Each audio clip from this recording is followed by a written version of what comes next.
Olá, pessoal, bom dia, sejam bem-vindos a mais uma sessão do Manhã com Dados.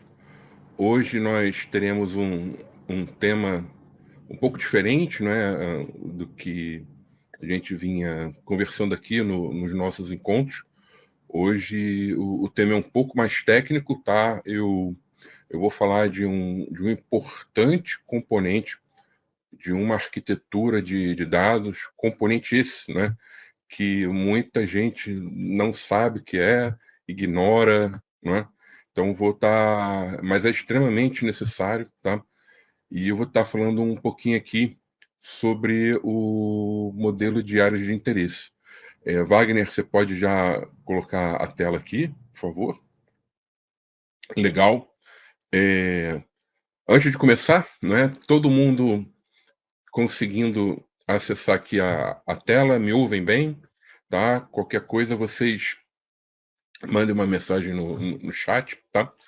É, Bom, então vamos dar início aqui ao nosso Manhã com Dados de hoje, tá?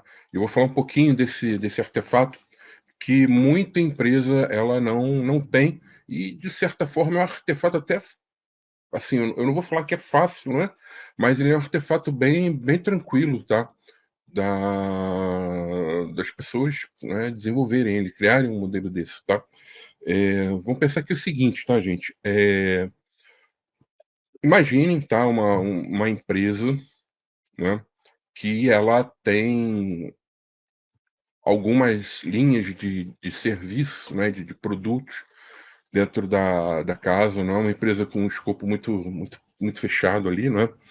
É, e claro, né, com várias áreas de apoio ali também, tal.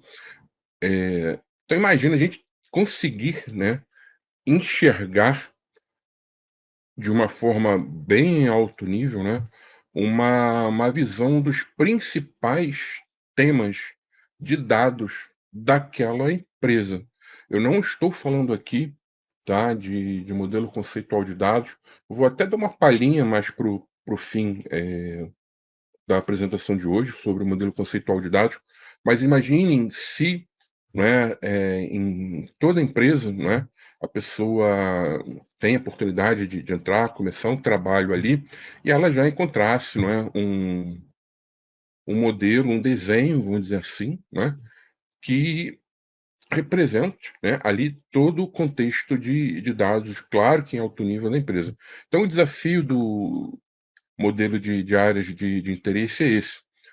Só que ao contrário, não é, de alguns artefatos da arquitetura que muitas vezes, né, aquele artefato é feito por uma pessoa, claro que entrevistando, outras pessoas, não é, mas aquela pessoa ali, né, o arquiteto, por exemplo, é o principal responsável por criar aquele artefato, aquele modelo, né, eh, de novo, entrevistando as pessoas, tá? O modelo de áreas de interesse, ele é um modelo que ele é criado com diversas mãos, né, então não é um modelo feito, né, por uma pessoa baseado em entrevistas, tá? Então a gente faz uma dinâmica aqui para criar esse modelo, e é um modelo que é construído pelas pessoas que conhecem bem o negócio da empresa, tá? Então vamos aqui, fazer uma associação, né, com o DMBOK, tá? O DMBOK ele recomenda o modelo de áreas de interesse, ele chama de modelo de subject areas, tá? E qual a recomendação, né, do DMBOK? O modelo de área de interesse é o componente, tá, de mais alto nível da cadeia de modelos corporativos da companhia, tá? Então ele está lá em cima, tá? Então, como a gente pode olhar aqui, né, ele está aqui no topo da pirâmide, e dele derivam os modelos conceituais, e dos modelos conceituais derivam os modelos lógicos. Aí quem está olhando aqui pode perguntar: poxa, mas não é muito modelo aqui, tem um modelo conceitual lógico, aí eu ainda tenho aqui os das aplicações, né? É, e aí eu falo, ó, isso aqui é uma visão do DMBOK, E como eu sempre falo do DMBOK, nós temos que adaptar aquilo às características, às necessidades de cada empresa. Então, hoje, por exemplo, na BLR Data, quando a gente trabalha fazendo algum desenvolvimento de uma arquitetura de dados, por exemplo, o que geralmente, aí de novo, geralmente, tá? Não é 100% das situações, tá? A gente recomenda. A gente recomenda, óbvio, né, ter o modelo de áreas de interesse, ter a cadeia de modelos conceituais e os lógicos. Na maioria das vezes, a gente chega à conclusão que, olha, tem a sua valia, mas olhando custo-benefício, a gente para aqui, tá? A gente tem modelos de área de interesse e os modelos conceituais, tá? E aí sim, esses modelos são associados aos modelos das aplicações, tá? Mas isso varia, tá? Então, às vezes, a gente pode entrar numa empresa, por exemplo, que ela já vem, né, com uma área de administração de dados já de longo tempo, consolidada, que já tinha também um modelo lógico, e às vezes não tinha um modelo conceitual, né? Então, a gente adapta, mas olhando, não é, para algo que, se formos criar do zero, e aí esse criar do zero não são os dados, e sim o desenho da arquitetura, a gente considera geralmente o modelo de área de interesse e os modelos conceituais, tá? E sempre com uma visão de que top-down, tá? De cima para baixo, tá? E não de baixo para cima.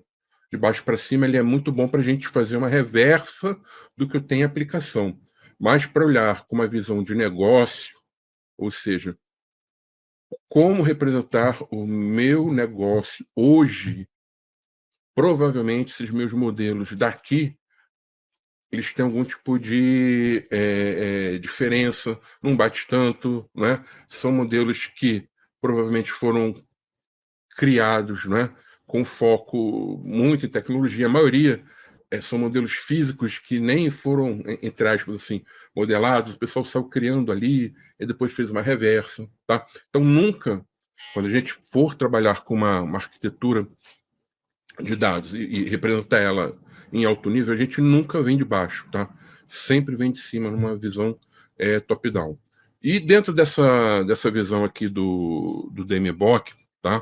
O modelo de área de interesse, ele vai ser um modelo que vai representar de 12 a 20 temas, conceitos de dados, domínios corporativos em um único diagrama, tá? E aí as pessoas às vezes perguntam: poxa, mas eu tenho uma dificuldade, eu não chego a 12 conceitos, eu cheguei a 10, cheguei a 11, ou então é muito conceito aqui, a gente passou de 20. A gente tem que ficar preso, gente, nesse número? Não, né? Aqui é uma referência, tá? Então, um pouco a mais, um pouco a menos, dependendo das características da empresa, tudo bem, tá? O que eu não posso aqui é ter algo do tipo: eu tenho 4 áreas de interesse, eu tenho 100 áreas de interesse, aí a gente já está extrapolando um pouco, tá? Então, esses números aqui são mais ou menos uma referência, tá? Para a gente ter como base, tá? E até para entender um pouco dessa proposta, né? Que eu adoro, tá? Da Madame Bock, do que ele chama de modelo de dados corporativo. Então, ele traz uma visão do tipo: olha, começamos com a visão em alto nível, que é aqui o modelo de área de interesse, e vamos quebrando em modelos conceituais, tá? Antigamente, né, lá, vamos chamar assim, no tempo do Matusalém, né, as pessoas entendiam que a empresa ela tinha um único modelo conceitual, tá? E aí o que acontece, né? As pessoas sempre ficavam numa dúvida, não é? Até que ponto de detalhe nós representamos essas entidades desse único, vamos dizer assim, né? Que é a visão antiga, né? Que hoje em dia não deve mais ser utilizada. As pessoas ficavam sempre na dúvida: até que ponto vai a nossa mão? A gente pesa muito o modelo, deixa ele em um nível ainda mais alto para poder representar todo o negócio da companhia. Isso acabava que as pessoas não viam valor nesse tipo de modelo, tá? E aí simplesmente não utilizavam, tá? Então, geralmente, eram modelos muito extensos, únicos. Então, por exemplo, imaginem aqui, eu vou falar de um exemplo aqui de um clube de futebol, tá? Então, imagine aqui o seguinte, eu vou dentro de um clube de futebol, né, eu vou ter ali entidades ligadas, né, aos jogadores, né, aos campeonatos que eles participam, mas eu vou ter também toda uma parte aqui, né, do clube, né, da parte ali médica, né, dos atletas. Vou ter outra parte ali, por exemplo, do financeiro, né, porque eu tenho sócios, eu tenho contratos, eu tenho comissões a pagar nas transações de compra e venda. Então, imaginem isso tudo dentro de um único modelo. E aí, o arquiteto, não é, ou o responsável no projeto, ele vai conversar com o cara ali, não é, por exemplo, com o steward, né, da área mais técnica, não é, assim, ligado ao futebol. Cara, não é interesse dele, por exemplo, saber o que está ali, por exemplo, de corporativo da área financeira, né? Provavelmente tem coisa também da área de recursos humanos, né? Não é o foco dele. Ele tem que ter um modelo ali para discussão focado, tá? Dentro daquele tema dele, né? Então, por isso que o DMBOK ele veio com essa proposta, tá? De ter esse modelo de áreas de interesse, onde cada bracinho desse modelo nós teremos os nossos modelos conceituais que serão integrados, tá? Vou mostrar um exemplo aqui daqui a pouquinho para vocês, tá? Pessoal, se vocês tiverem alguma dúvida, tá? Por favor, já coloquem as perguntas no chat, tá? Que conforme for, eu vou respondendo aqui, eu deixo pro final, mas não deixem de colocar, tá? Então, seguindo, né? Como, não é? Onde eu posso utilizar ele, né? Então, eu posso utilizar ele como modelo de domínios de alto nível. Então, por exemplo, tem empresa, tá? Que ela, eu não vou falar que ela está adotando, mas ela está pensando, por exemplo, em adotar um data mesh. E aí, beleza, quais são os meus domínios que representam a empresa? Ou seja, aqueles principais, onde, se eu olho eles em uma espécie de mapa mental, eu tenho toda a visão aqui, né, desses domínios. É claro que eu posso quebrar também, né, como mapa mental, eu vou quebrando ele, né? Então, para quem trabalha pensando, avaliando a possibilidade de utilizar, por exemplo, mudar a filosofia, né, passar por uma arquitetura baseada em data mesh, ou então pensar em algo mais híbrido de repente, ele é um artefato extremamente valoroso, tá? Quais são os owners aqui, não é, da empresa? Claro que aqui a gente vai indicar pessoas, mas vai indicar conceitos. Então, tem muito trabalho, tá, que nós desenvolvemos, que nós construímos junto com o cliente, tá? O modelo de áreas de interesse, e esse modelo ele serve como um insumo não para identificar o owner do conceito tal é fulano, o owner do conceito Y é cicrana, não, mas assim, quais aqueles conceitos, tá, que fazem parte ali, né, são candidatos, lembrando que o programa a gente começa com um piloto, né, de governança de dados, depois nós vamos incluindo ali os outros domínios, mas quais são os candidatos a ter ali os seus owners, tá? E com isso, né, a gente também utiliza como uma ferramenta de priorização. E priorização para quê, Bergson? Para tudo. Para o desenvolvimento do meu programa de governança de dados, ou seja, quais serão os domínios prioritários, ou seja, eu posso montar a partir do modelo de área de interesse, eu posso fazer uma espécie de fila, né, desses domínios que vão entrar dentro do programa, posso priorizar a documentação dessa minha arquitetura, né? Tem uma figura depois que vocês vão olhar aqui, que a gente vai entender que assim, a arquitetura de dados, né, que é outro mito que o mercado tem, né? O pessoal acha que a arquitetura de dados é somente pensar naquela tecnologia que está sendo utilizada, desenha, né, define um padrão daquela arquitetura para aquela tecnologia, e beleza, minha arquitetura é essa aqui. Não, isso é uma visão da arquitetura, sim, né? Mas é uma visão ainda muito técnica. Falta aquela visão de alto nível, de entender o negócio, tá? E geralmente as empresas não têm isso ainda, né? E aí, para priorizar com quais conceitos a gente começa, com essas divisões, ele também é muito importante, tá? Trabalho de qualidade de dados, quais são os domínios que são mais problemáticos em relação à qualidade. Se a gente já tem tudo isso identificado, fica mais fácil priorizar, né, cada nova iniciativa ligada aos dados, tá? E óbvio, né, ele é um componente da arquitetura, ele é o primeiro componente ali da, da cadeia de modelos corporativos, né? Então, óbvio, né, que o principal uso dele aqui vai ser na representação da arquitetura para descrever o negócio da empresa. De novo, modelo de áreas de interesse, ele não é um modelo de tecnologia, ele não é um modelo que eu vou utilizar pensando na construção de alguma aplicação, alguma plataforma, nada disso. Ele é um modelo que, assim, eu costumo chamar de atecnológico, ou seja, ele está ali para representar negócio, tá? Então, cuidado, que às vezes as pessoas são tentadas, né, a pensar em implementação ali, nada disso, é negócio, ele tem que representar negócio. Como eu vou utilizar ele dentro da minha tecnologia, com os componentes de tecnologia que eu tenho dentro da casa, são outros 500, tá?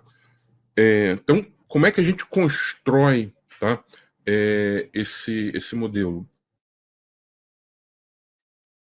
Como é feita a construção de um modelo de área de interesse? É uma dinâmica, tá? Como eu falei para vocês no início, o modelo de área de interesse é um modelo, tá, que ele é construído por várias pessoas. Mas eu vou ter que ter um facilitador, tá? E quem será a pessoa que vai fazer essa facilitação? Pode ser a pessoa que está, por exemplo, conduzindo um consultor da governança de dados, tá? Pode ser uma pessoa da arquitetura, né? E aí preferencialmente, né, com conhecimento em dados, um arquiteto de dados. Ah, pode ser até um especialista em agilidade, né? Então, eu já fiz trabalhos, tá? Onde eu dividi, por exemplo, essa condução, tá? Com um Agile Coach da empresa, né? Cara, e funcionou muito bem, né? Porque aqui tem uma pegada ágil, né? E aí, nesse exemplo, até o pessoal chamou de uma Inception lá, né? Mas, de forma geral, a gente vai ter essa pessoa ou duas pessoas fazendo essa condução, e esse modelo eu vou ter que ter a participação das pessoas, como eu falei. E que pessoas são essas? São as pessoas da empresa que conhecem mais os dados. Então, assim, toda empresa, independente se é uma empresa muito grande, uma empresa muito antiga, uma empresa já que ela tem até uma quantidade menor ali de linhas de serviço, mais considerável, né? E ela é uma empresa recente, toda empresa ela vai ter aquelas pessoas que geralmente já passaram por mais de uma área, né? E conhecem bem, né, o negócio da companhia. Tá? Então, o que eu estou falando aqui? Esse trabalho, a primeira coisa que a gente tem que fazer é identificar quem são essas pessoas, tá? Para convocá-las para as sessões da nossa dinâmica para construir o modelo de áreas de interesse. Tá? Então, identificamos essas pessoas. Ah, Berg, isso aqui tem muita gente. Então, identifiquei aqui 30 pessoas. Cara, tem exagero. Tá? Geralmente, a gente convoca aí 6 pessoas, 10 pessoas, né? Passou disso um pouco, já fica complicado. Por quê? O objetivo aqui é ter pessoas que têm visão de mais de uma área, ou pelo menos uma visão muito boa dos dados da área que ela atua, como eles são utilizados em outras áreas, né? Como eles são integrados, né? Qual o impacto do trabalho feito com os dados naquela área em outras áreas. Então, a gente chegando no número aí de 6 a 10, mais ou menos, já está ótimo, tá? E aí a gente vai para exceções, tá? Geralmente, e aí de novo, geralmente, aqui não é uma regra, tá? Mas geralmente a gente consegue fazer isso em 3 encontros. Ah, consegue fazer em 2? Dependendo das características da empresa, sim. Sempre vai ser 3, ou seja, não vai passar de 3, né? O máximo será 3. Se a empresa ela for uma empresa muito grande, tiver muita discussão ali, pode ser que atrase um pouquinho, aí tenha mais um encontro. Mas, de forma geral, 3 aqui é o suficiente, tá? E já fizemos aqui na Beller Data trabalhos, por exemplo, em 2 encontros, tá? Mas é importante, pelo menos, ter um espaço. Esse espaço não precisa ser longo, pode ser uma noite, né? De um encontro para o outro, para quê? Para a pessoa pegar, sair dali, né? Ela relaxar, pensar em outras coisas, entrar no dia a dia. Então, esses encontros aqui também, geralmente, tá? Eles são feitos por um turno, ou pela manhã, ou pela tarde, tá? Mas aí, geralmente, a manhã inteira, a tarde inteira. Aí, fez a manhã inteira, aí parou, né? Então, fizemos aqui o primeiro encontro. Ok. Próximo encontro, dia seguinte. Ah, mas não pode fazer à tarde? De novo, depende da característica da empresa. Se for uma empresa que o pessoal já está mais acostumado com esse tipo de dinâmica, por exemplo, quando eu fiz esse trabalho com apoio, né, de um Agile Coach, tudo nessa empresa era Inception, Inception, Inception, Inception. Então, funcionou bem, né? Mas em outra empresa, de repente, não ia funcionar, tá? Então, vamos lá. Então, a gente vai ter o primeiro encontro, tá? Eu tenho as imagens aqui, tá? São imagens reais. Pode ser que alguém que participou desse trabalho esteja nessa imagem, mas não vai ser reconhecido porque eu coloquei uns círculos, né, nas cabeças das pessoas, né? Mas, de forma geral, a gente vai no primeiro encontro o quê? Contextualizar todo esse trabalho para as pessoas, né? Explicar o que é, qual o propósito, como vai ser essa dinâmica, né? E aí, na seguinte, a gente, na sequência, né? Desculpa, nós entramos aqui na questão do brainstorming, que eu vou estar falando aqui para vocês como é que é feito, tá? E aí a gente agrupa essas ideias, depois a gente já começa a montar esse modelo em um segundo encontro, tá? E aí, num terceiro encontro, a gente revisa aquele modelo que montamos, né? E a gente pega e prioriza, tá? Então, eu tenho um exemplo aqui, tá? Exemplo real, né? Eu só não tirei a minha cara aqui, então aqui sou eu, né? Tava bem fofinho aqui, né? E aí, como é o primeiro passo, né? A gente pega, como eu falei para vocês, faz uma contextualização. Então, por exemplo, aqui é uma figura da arquitetura de dados, né, proposta para aquela empresa, né? A gente explica aqui o passo a passo, as pessoas aqui entendem o que é. O segundo passo, que aqui realmente a gente começa a construir de fato o modelo, tá? Vem o que eu chamo aqui de brainstorming, ou seja, todas as pessoas que vão participar da construção do modelo, elas, assim, sem críticas, tá, gente? Pode ser que uma pessoa ali, ela vai escrever ali uma coisa que, para você que está ali participando, é algo absurdo, mas não tem que criticar nada aqui. Então, todos os temas ligados a dados, conceitos, as pessoas vão colocando, tá? Escrevem em. Aqui foi presencial, hoje a gente consegue fazer isso, né, com algumas ferramentas de forma remota, tá? Aqui já tem um tempinho, foi bem antes da pandemia, eu acho, tá? Então as pessoas escrevem, né, ali o que elas entendem, né, que são conceitos de dados ali na empresa. E vão colocando aqui, como eu estou mostrando aqui no slide, né? E não tem, assim, ninguém tem que criticar nada. Então, a dinâmica, né? Então, por exemplo, essa pessoa aqui, ela entendeu que tem um conceito, então ela pega, escreve ali, né? Então, por exemplo, vamos imaginar que estou falando de um clube de futebol, tá? Aí a pessoa vai lá e fala o seguinte, olha, atleta é um conceito de dados. Ela pega, escreve num post-it e coloca aqui.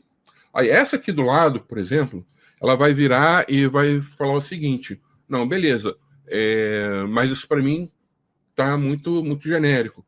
Então, eu quero saber, por exemplo, o percentual de gordura do atleta. Esses atletas, né, de clubes de futebol, eles vivem fazendo exames, então toda hora o pessoal está medindo ali, por exemplo, o percentual de gordura deles, né? Então, olha, o percentual de gordura do atleta, para mim, é um dado importante, né, que faz sentido. E aí, isso tudo vai entrando aqui, tá? Dentro. Aqui a gente usa uma parede, tá? A gente pode usar um mural dentro de uma ferramenta em um trabalho remoto, tá? E todos esses post-its, eles são colocados, tá? Aí aqui já é uma parte já que, assim, a gente vai começando a organizar aqui, né? Então, geralmente, o primeiro encontro a gente para aqui. Ou seja, a gente consegue fazer isso em uma sessão, tá?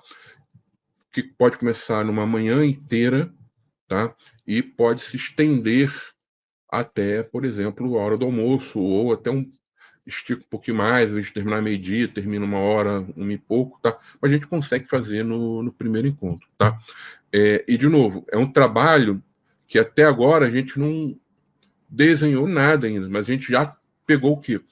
Todos os insights, todas as visões que as pessoas têm de dados da companhia, tá?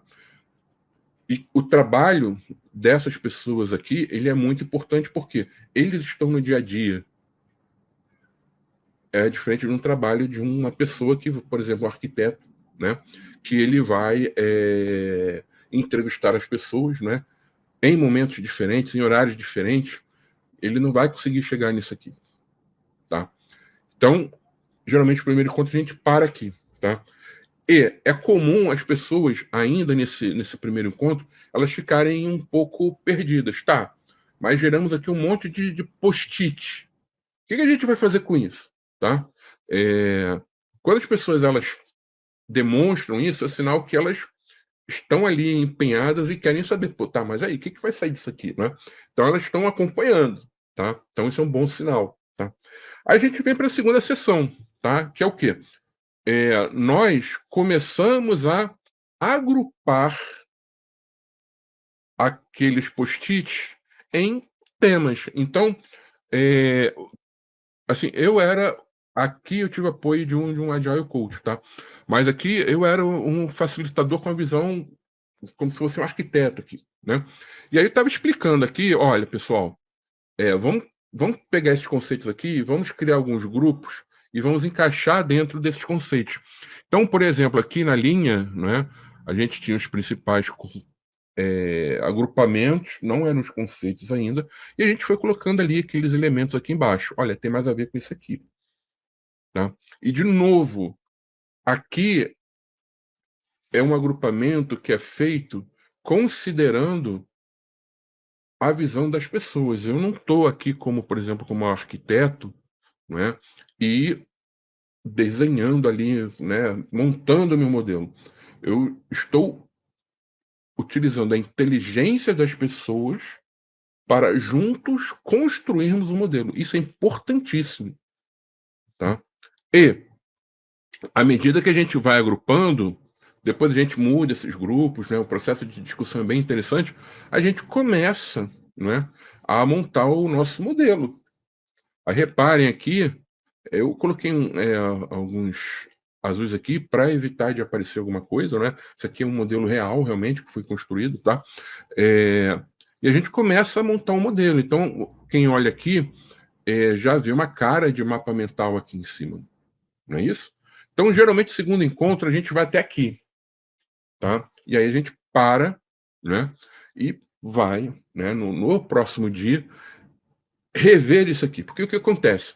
O grau, assim, em todos os trabalhos que eu participei para a construção de modelos de área de interesse, o grau de comprometimento das pessoas, quando isso aqui começa a ficar mais visível, né, já que na questão do grupamento, né, da discussão ali, o grau de comprometimento dessas pessoas geralmente é tão grande que elas saem da reunião, né, elas saem dessa dinâmica e ficam pensando no modelo. E aí o que acontece? cara, a gente fez assim, aí, pô, mas será que é a melhor forma? Será que a gente não esqueceu disso? Será que a gente esqueceu daquilo? E aí, óbvio, né, vem o terceiro dia, onde a gente faz essa revisão aqui, tá? E fecha o modelo. E aí a gente parte para quê? Para priorizar. E aí tem várias dinâmicas para priorizar, mas a gente parte para priorizar, tá? Quais são as áreas de interesse prioritárias para o programa, tanto de governança de dados como para o desenvolvimento da arquitetura.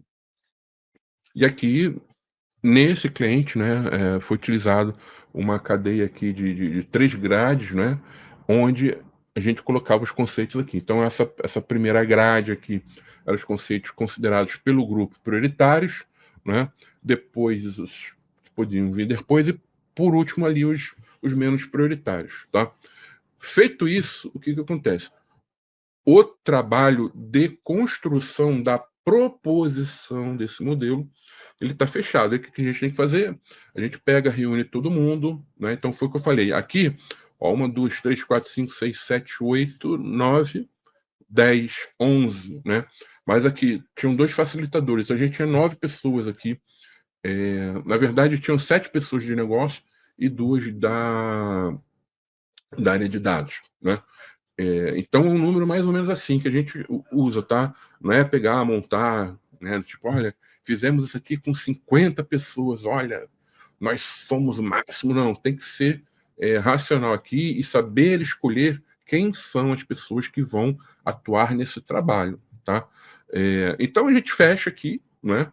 E aí faz uma proposição, tá? Que aí, de novo, essa proposição de modelo, já com as prioridades, ela vai para aprovação. E aí quem aprova? Aí depende de como está o esquema da empresa.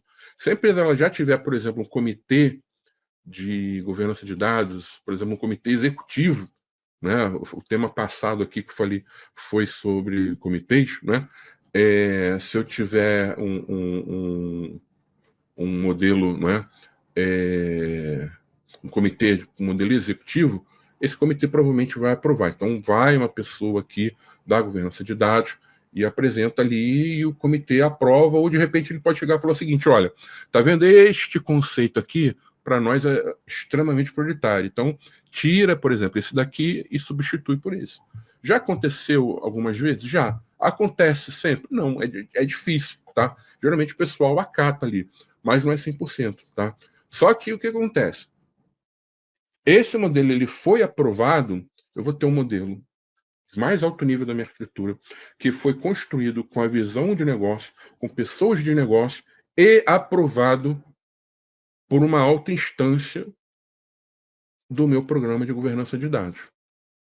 Ou seja, eu não vou ter um modelo construído por uma pessoa que foi entrevistar as pessoas em momentos diferentes, em horas diferentes, que não conversaram juntas e gerou um modelo que provavelmente não vai ser um modelo que vai representar o escopo da organização, tá?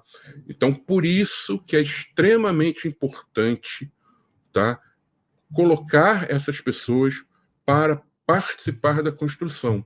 E o modelo, este modelo de área de interesse, ele é um modelo que ele é construído por todas essas pessoas. Então tem gente que gosta, né, de assim, de falar não, eu sou a super pessoa, né? Eu faço isso aqui, eu sou. Não tem, não. Aqui não é trabalho para pessoa desse perfil, tá? A pessoa aqui para conduzir, ela vai ser uma facilitadora. Ela vai deixar, né, seguir de acordo com o que as pessoas estão falando, porque aquelas pessoas elas entendem do negócio. Então, quem sou eu, por exemplo, facilitador para falar que elas estão erradas? Tá? Que é uma coisa que às vezes alguns arquitetos, né, com uma visão mais limitada, eles caem nesse erro, né? Ignoram o negócio. Aqui não. Negócio que é 100%, é um artefato construído por negócio, aprovado por negócio, tá? E aí, beleza, né? Como é que fica isso, né? Assim, eu não posso botar modelo de cliente, né? Aqui, Aqui, por exemplo, eu escondi, né, as pessoas, escondi aqui os conceitos, né, mas é interessante que as pessoas tenham uma visão. Então, por exemplo, considerando a BLR Data, tá? Coloquei 2 exemplos aqui, tá? Considerando a BLR Data, né, uma empresa de consultoria de pequeno porte, né? Olhando para os dados da BLR Data, quais são os principais temas que a gente tem, né? Então, eu vou ter, ó, o conceito de dados cliente, a questão da estratégia do nosso portfólio, toda a questão comercial, a questão dos dados dos projetos, dados da capacitação, marketing, prestadores, os contratos. Aí aqui toda essa parte, né, mais administrativa chamamos aqui de back office, a parte fiscal, contábil, tributária. Então, assim, nós criamos esse modelo, tá? Agora, muito cuidado na hora de criar esse modelo, se a gente começa a pensar em departamento, e aí usa um organograma, por exemplo, como fonte para criar isso tudo aqui, tá?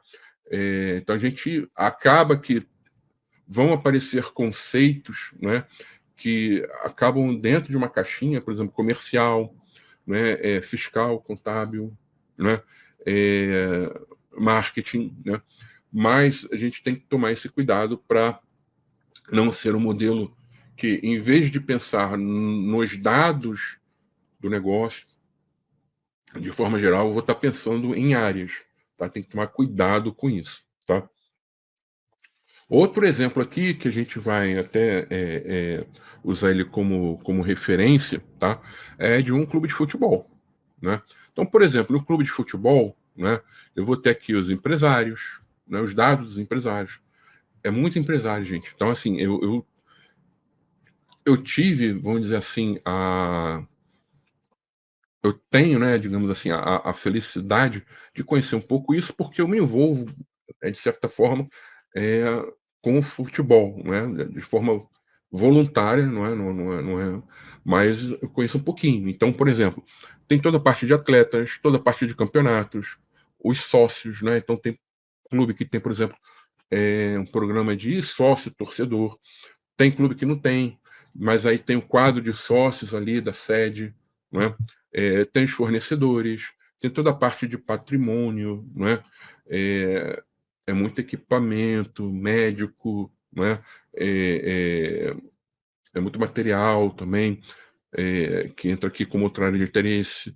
Tem um torcedor, né? Que de repente uma coisa é eu ser sócio torcedor, outra coisa é eu ser o torcedor, tá? Então, por exemplo, o Bergson é sócio do clube, ok. O Joãozinho é sócio torcedor, beleza. Agora o Luizinho, ele não tem nenhum vínculo com o clube, né? Mas ele é uma pessoa que consome produtos, vai nas lojas, né, que tem convênio com o clube, compra lá, né, compra a camisa daquele time, compra os produtos daquele time, assina, por exemplo, um pay-per-view, e aí na assinatura ele fala ali qual é o clube que ele torce, né? Então tem também o torcedor, né? Tem toda a parte financeira e por aí vai. Podia aumentar isso aqui, tá? E aí, quando a gente olha, né, por exemplo, para este mapa mental, eu começo a entender, poxa, um clube de futebol tem dados de todas essas naturezas aqui. E aqui está interessante, tá? Por quê? Eu não tenho, por exemplo, como eu falei, né, uma preocupação que a gente tem que ter de estar associando, né, ali a uma área de interesse, né, que cada bolinha dessa aqui do mapa de metal, uma área de interesse, eu não tenho a preocupação de associar, por exemplo, a uma estrutura de organograma. Por exemplo, no clube de futebol, eu não vou ter uma área, né, dentro da empresa, numa caixinha no organograma do clube, só de campeonato, só de atletas. Porque o clube ele vai ter atletas do futebol, ele vai ter atletas das categorias de base, ele vai ter atletas olímpicos, né? Então eu tenho conceitos aqui, por exemplo, empresários, né? É muito empresário, né? Então, empresário é considerado um fornecedor, que aí poderia estar em compras, né? Por exemplo, não, é um fornecedor, entre aspas, diferente, né? É um fornecedor que conversa, por exemplo, com o presidente do clube, né? Então, aqui ele já traz, né, algumas áreas de interesse que a gente olha, não são caixinhas de organograma, né? É importante que o modelo ele contemple isso, tá? E aí a gente já tem essa visão inteira aqui dos principais dados, né, que compõem né, a arquitetura, vamos dizer assim, daquele clube de futebol. E aí o que a gente faz, né? Essa figura aqui, tá? De novo, é uma figura que ele não é um padrão, é uma adaptação, né, que a gente faz de acordo com as características de cada empresa, mas é onde, por exemplo, eu usei uma figura dessa no último capítulo do Simplificando a Governança de Dados, que eu falei um pouquinho de arquitetura, né, de dados, né? Então, o que é importante uma arquitetura de dados ela ter aqui, tá? Ter uma visão estratégica, ter uma visão tática e ter uma visão operacional, tá? E aí, quando a gente entra na visão estratégica, o que a gente vai ter dentro de uma arquitetura, né? É claro que o foco não é esse, mas eu estou explicando aqui para vocês entenderem onde se encaixa o modelo de área de interesse, tá? Então, eu vou ter artefatos aqui que não são construídos pela arquitetura, mas representam essa visão. Cadeia de valor, mapa estratégico. Eu tenho uma parte de governança aqui, que eu vou ter um comitê, por exemplo, de arquitetura. Tem que ter um comitê de arquitetura. O Bergson falou que tem que ter um comitê de arquitetura. Que, assim, tem um monte de hater, né? Que fala um monte de besteira, né? E, assim, aqui é um exemplo, né? Então, o comitê de arquitetura nessa empresa é necessário. Na minha empresa não é necessário. Ok, ele não vai existir aqui, ponto. Tá? Então, vou ter uma camada de governança de arquitetura, vou ter o meu metamodelo da arquitetura, a minha metodologia de arquitetura. Então, isso aqui é o norte, né? É o que eu tenho que seguir e viabilizar. O tático beleza, como eu vou representar os meus componentes da arquitetura para eu conseguir viabilizar isso aqui? Então, o que eu vou ter aqui nessa parte? Eu vou ter, tá? O meu modelo corporativo, né? Onde o meu primeiro nível aqui é o modelo de área de interesse. Depois eu derivo para o conceitual. E neste exemplo, de novo, né, temos aqui o modelo lógico corporativo. Tá? Mas, de novo, existem empresas que isso aqui não é necessário. Como eu falei para vocês, hoje, a maioria das empresas, a gente não adota isso aqui. Tá? Então, tem aqui o modelo de área de interesse e o modelo conceitual.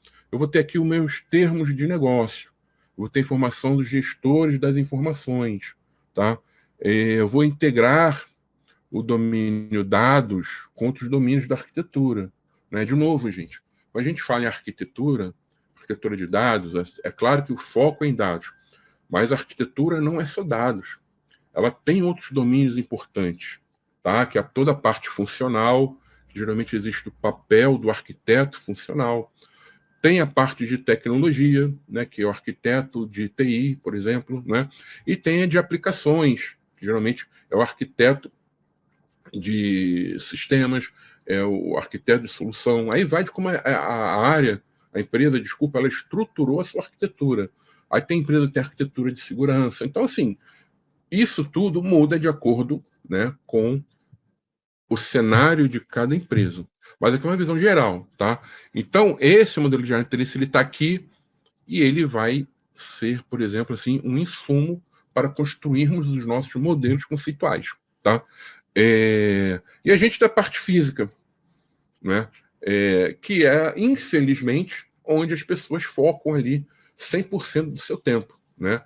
E aí as pessoas falam, poxa, mas você está falando aqui que isso aqui, não é, que está no tático, no estratégico, se eu não considero, eu não sou arquiteto. É isso mesmo? É isso mesmo. Se você trabalha com arquitetura e só pensa nisso aqui, por exemplo, arquitetura de referência, você não é arquiteto.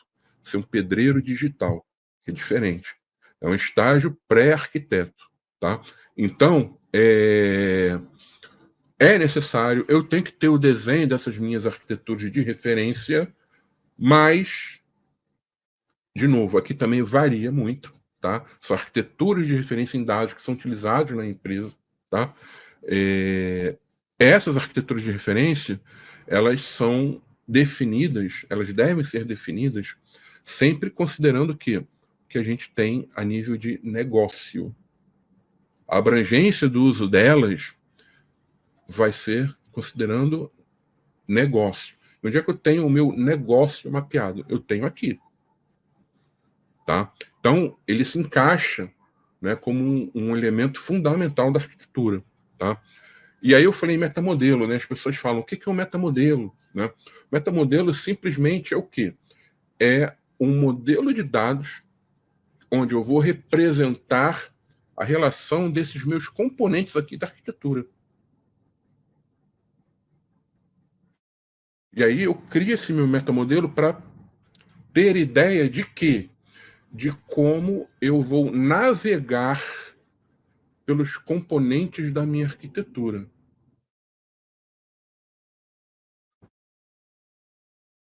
Ou seja, eu faço um trabalho de design antes de começar a pensar na minha arquitetura. Eu faço um trabalho pensando em como eu vou navegar dependendo do tipo de profissional que vai ter acesso a uma visão dessa minha arquitetura por aqui. Ou seja, eu desenho isso aqui primeiro, né? De novo, isso aqui muda, né? O que está aqui dentro muda. Essas três camadas não. Vou ter sempre ter visão estratégica, visão tática e visão operacional. E aí eu monto aqui o meu, vamos dizer assim, modelo da minha arquitetura, que a gente está chamando aqui de metamodelo, tá? E ele é fundamental para eu integrar os componentes da minha arquitetura. Então, as pessoas falam, né? Assim, outro dia a pessoa virou para mim e falou o seguinte: bom, você mete o pau no pessoal que só faz gestão de metadados. E aí, geralmente, o pessoal que só está ligado ali na gestão de metadados, o que o pessoal faz? Pega ali, começa a cadastrar os termos de negócio e documenta o legado, né? Então, o que eu estou fazendo aqui? Eu estou documentando essa minha parte aqui física. Eu estou, se fizer isso, né? Estou tendo aqui minha visão de termos de negócio. Agora, como é que esses termos eles são vistos como entidades de dados? Como essas entidades elas se relacionam? Ou seja, eu venho aqui e falo o seguinte, vou dar um termo simples, tá? Cliente. Cliente eu tenho aqui nos meus modelos de dados, né? Geralmente tem mais de uma aplicação que faz uso de cliente e tal. E eu vou ter a definição do meu termo de negócio aqui, cliente. Ok. Agora, quais as outras entidades que se relacionam com o cliente? O cliente tem relação com o produto? O cliente tem relação com o serviço? O cliente tem relação, por exemplo, com o atendimento? Eu não tenho isso. Eu não tenho esse desenho porque geralmente eu não fiz o meu modelo de área de interesse e provavelmente eu não fiz o meu modelo de dados os meus modelos de dados conceituais, tá? Então é importante isso. Antes de pensar, a gente tem que ter em mente o seguinte: o que é necessidade de informação a nível de eu entender o que eu tenho na minha arquitetura, principalmente levando em conta negócio. Então é importante, né, pensar em um metamodelo como esse, tá? E aí foi o que eu falei para vocês, ó, vamos voltar aqui, lá para aquela visão, né? Eu tenho um modelo de área de interesse e esse modelo ele vai gerar, não é, várias áreas e cada área vai ter pelo menos um modelo conceitual, tá?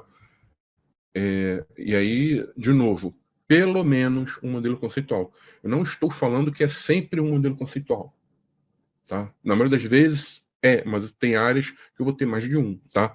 E aí o que eu vi aqui, não é? Então cada círculo desse aqui, né, são círculos que representam áreas de interesse daquele meu mapa mental aqui do clube de futebol, certo? E aí o que eu fiz aqui, não é?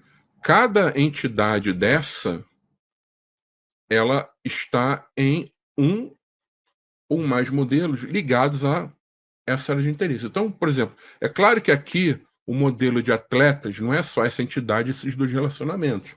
Ele é um modelo maior. Mas eu quero representar aqui para vocês o seguinte: esses modelos conceituais, eles são menores e se relacionam com outros modelos conceituais de outras áreas de interesse. Então, eu tenho aqui, por exemplo, o atleta, que ele é comissionado por um empresário. Aí, no caso, é N para N. Então, mais de um empresário. Então, por exemplo, ali vamos dizer assim, o Vinícius Júnior, né? ele é comissionado por exemplo, 2 empresários, né. E aí, o Vinícius Júnior com um determinado empresário, por isso que a gente transformou aqui esse relacionamento em uma entidade agregada, tá? Porque assim, modelo conceitual não é só entidade de relacionamento. Eu tenho agregação, eu tenho generalização, especialização, mas no caso aqui uma agregação, então o Vinícius Júnior com, digamos ali, o não, nem sei se é empresário dele, tá? Mas Luciano Bertolucci, né? Que é um empresário famoso aí de futebol, é, ele ganha na inscrição do ele, né, agenciado por esse empresário, ele é inscrito naquele campeonato. Ou seja, eu estou falando aqui que a comissão, né, das metas, né, porque um contrato ele vai ter metas, tá? Tá ligado a tal empresário em tal campeonato. Então o que que eu estou falando aqui? O Vinícius Júnior, comissionado pelo Luciano Bertolucci, ele tem um tipo de bonificação que é o seguinte: se for campeão, né, continental, no caso assim, ele joga no Real Madrid, então é na Europa, né? Então se ele for campeão da Champions ou então da Liga Europa, né, ele, né, vai estar escrito aqui, sendo representado pelo Bertolucci, e aí no contrato que eu fiz com ele está previsto tais tipos de bonificação, caso ele ganhe, né, cumpra algumas metas em contratos. Então eu vou ligando esses conceitos aqui de modelos conceituais diferentes. Então reparem que hoje, como eu falei no início, a gente não pode trabalhar com um modelo único conceitual. Porque eu vou ter um modelo enorme, e aí quando eu conversar com as pessoas, boa parte daquele modelo ali, né, com os stewards, por exemplo, boa parte daquele modelo ali não vai fazer sentido. Então a gente tem que quebrar, a gente tem que ter esse modelo de área de interesse para quê? Para ele propor, né, esses principais conceitos, e aí sim, em cima desses principais conceitos, nós desenvolvemos esses modelos conceituais integrados, tá, gente? Tiver dúvida, vão colocando aqui. Já tem duas aqui, tá? Que eu já vou responder. E que ferramenta eu uso isso, tá? Aí vai depender do que você tem de orçamento, do momento que você está. Às vezes, por exemplo, você vai ter gestor, não é, que é meio reticente com esse tipo de trabalho, não vê muito retorno. E aí o que que a gente tem que pensar? Vamos começar aqui pensar pequeno, né, nível de solução, de ferramenta, e aí, à medida que a gente vai mostrando o valor, essa necessidade, aí sim a gente vai evoluindo. Então, de forma geral, tá? Se eu venho aqui mais para a direita, eu vou ter uma abrangência maior, tá? Então, por exemplo, hoje, em várias situações, não é, eu não indico o uso de uma ferramenta de metadados. Eu recomendo uma ferramenta de arquitetura corporativa, dependendo do momento da empresa, tá?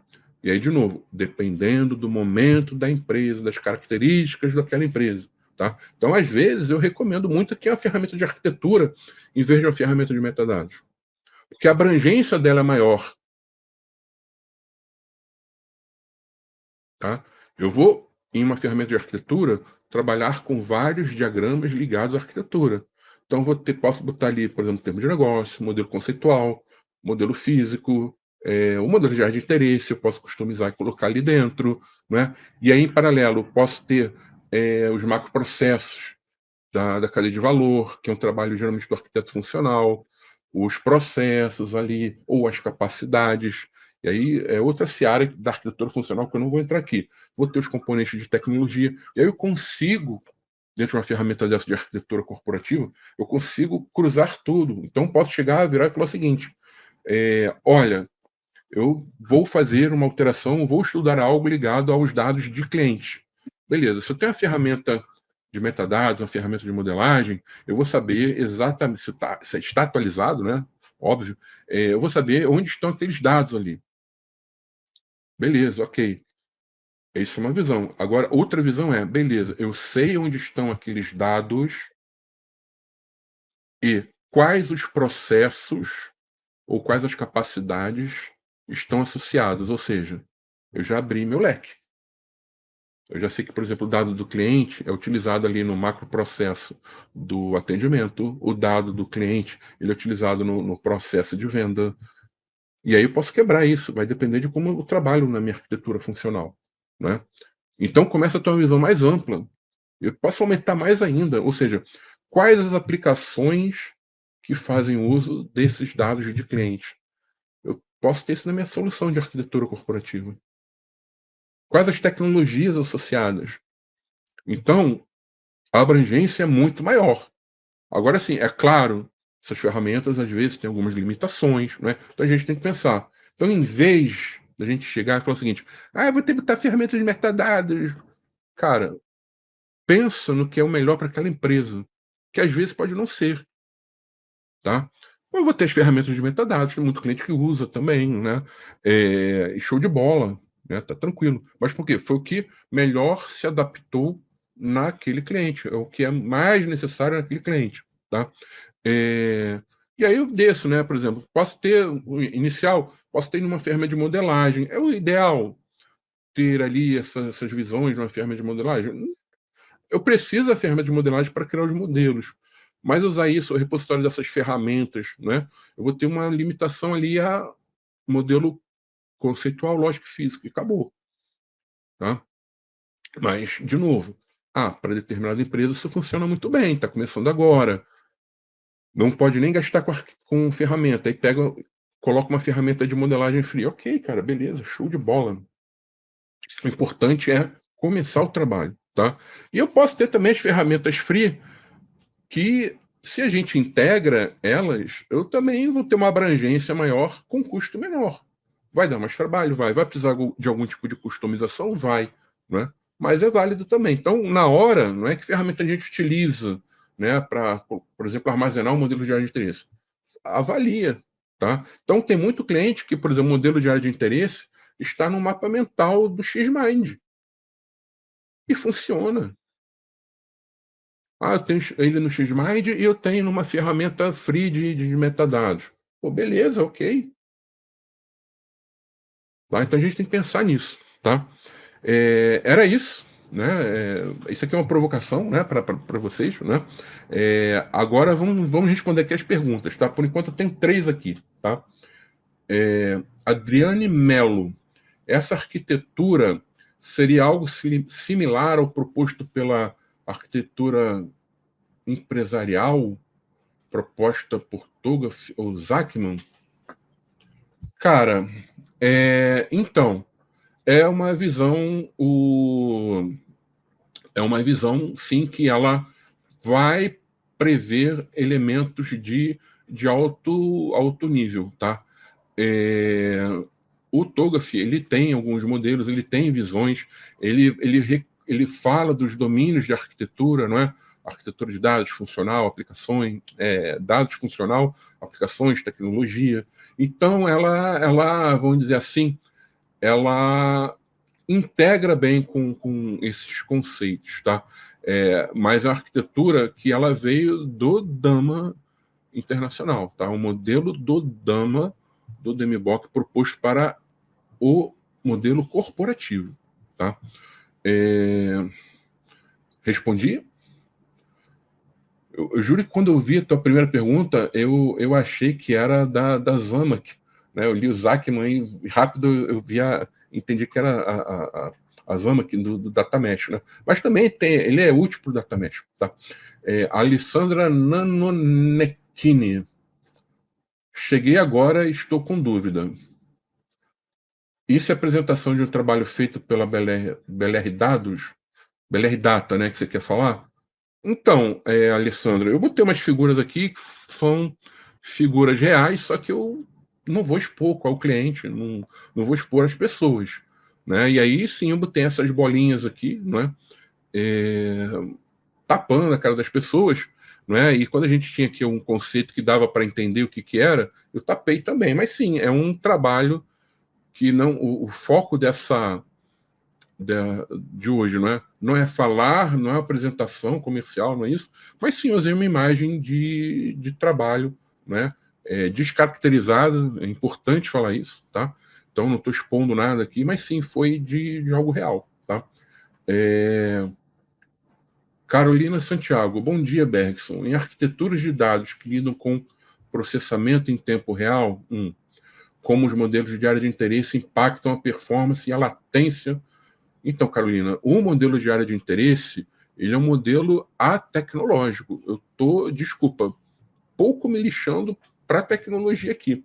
Então, se eu vou ter, por exemplo, uma arquitetura, né, de dados, que aqui na arquitetura de referência, tá, ela vai trabalhar com soluções, né, de processamento em tempo real.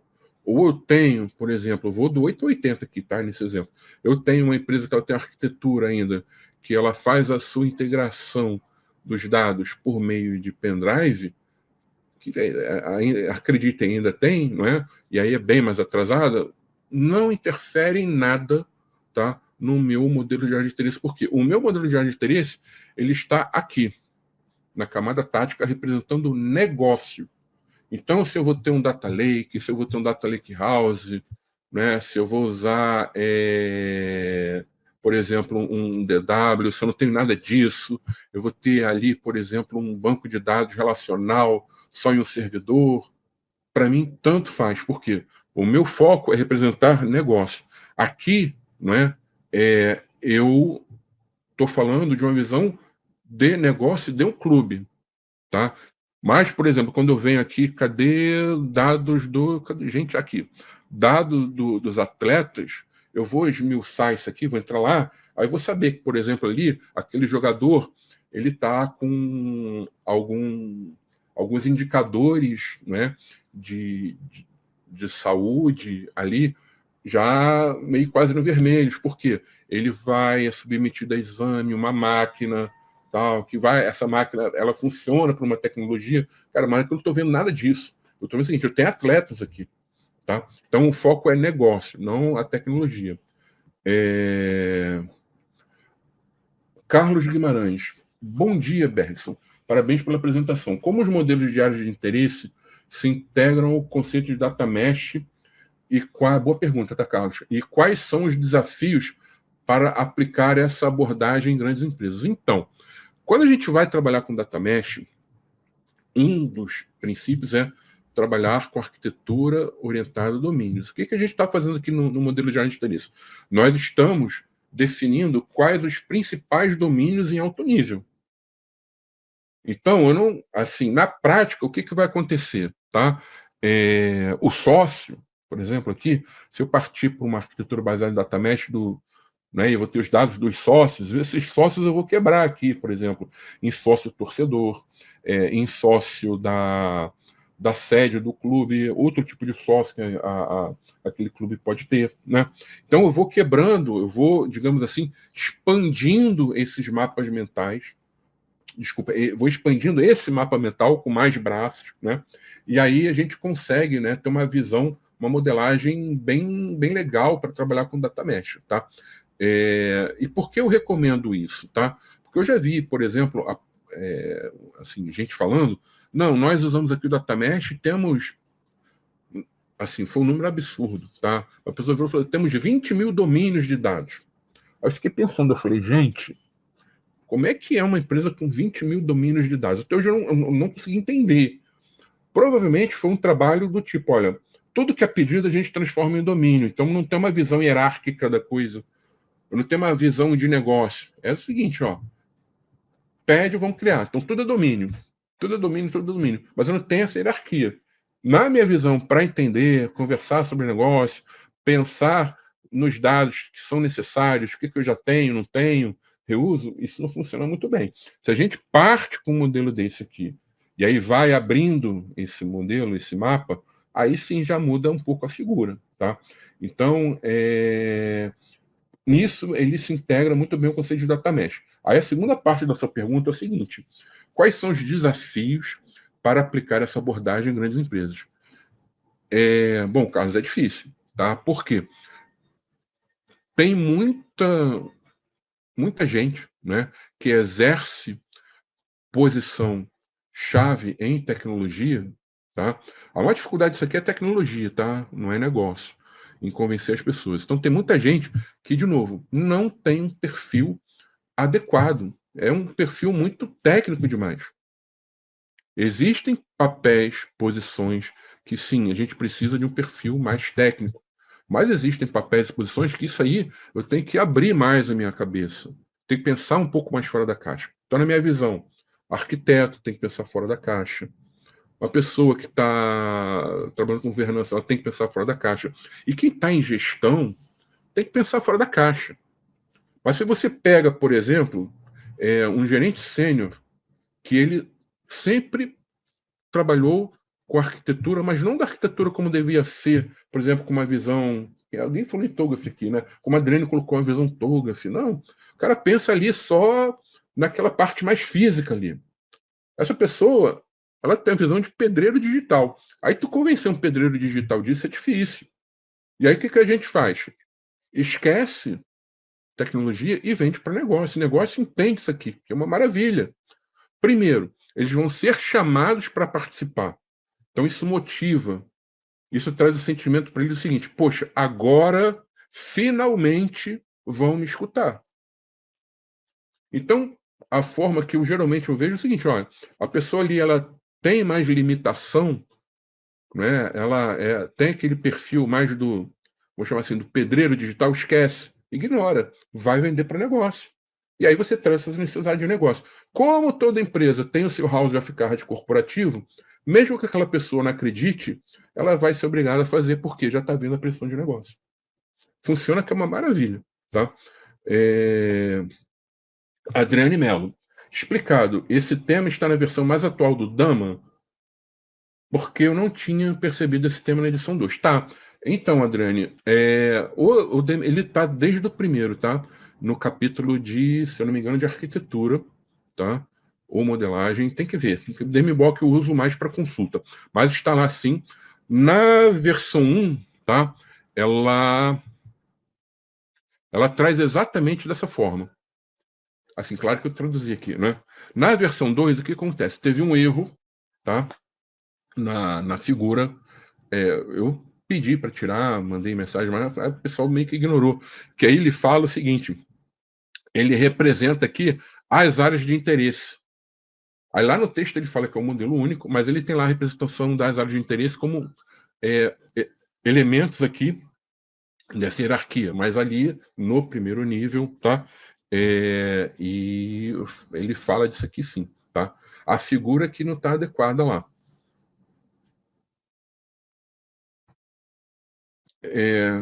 Carolina, excelente bate-papo. Na semana passada, você falou de um curso que você lançou. Pode falar novamente? Tá, Carolina. Vamos lá. Aí aqui que acabou que eu não passei aqui, né? A BLR Data, tá? Ela, durante muito tempo, ela trabalhou com cursos, né, abertos e tal. E aí, próximo da pandemia, já antes da pandemia, a gente encerrou e decidiu trabalhar somente com um curso em company, tá? Mas a gente sempre teve curso de governança de dados, de arquitetura, de qualidade, né? E do ano passado para cá, o que que acontece, né? A gente vê, assim, eu comecei a sentir eu comecei a observar, tá?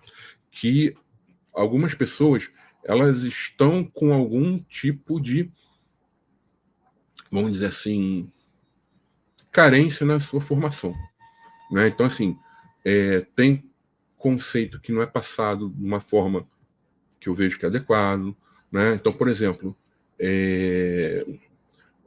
cursos muito genéricos, né?